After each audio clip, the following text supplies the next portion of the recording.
Antilia bomb case में जिस प्रकार से चीज़ें बाहर आई है और सचिन वाजे एपीआई इनको जिस प्रकार से अरेस्ट हुई है, मुझे ऐसा लगता है इससे सरकार के ऊपर एक सवालिया निशान पैदा हुआ है। विशेष रूप से हम लगातार ये कह रहे थे कि ये बहुत गंभीर घटना है और सचिन वाजे के ऊपर कार्रवाई होनी चाहिए,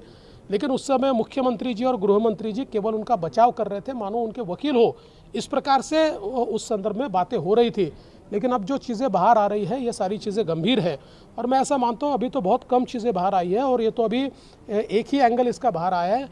मनसुख हिरेन जी की हत्या।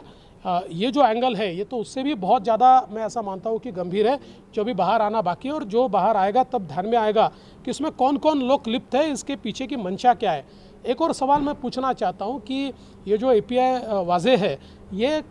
करीब 16 सालों से सस्पेंडेड थे और उनको हाईकोर्ट ने सस्पेंड किया था और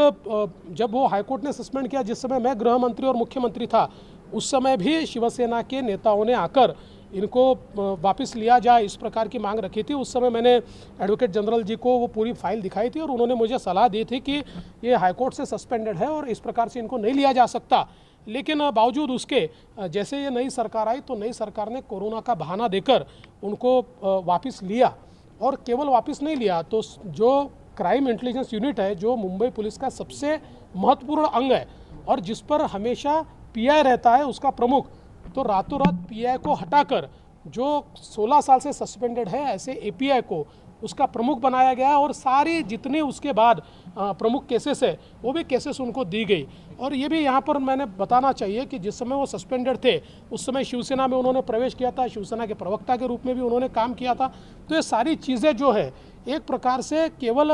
मुझे ऐसा लगता है कि अपने हित के लिए इस प्रकार का कार्य ये बहुत ही गलत बात है और इसमें से हमारे सरकार की, हमारे पुलिस की इमेज भी खराब होती है और इसमें सत्य अभी आधा ही बाहर आया है। हम अपेक्षा करते हैं कि पूरा सत्य जल्दी बाहर आएगा।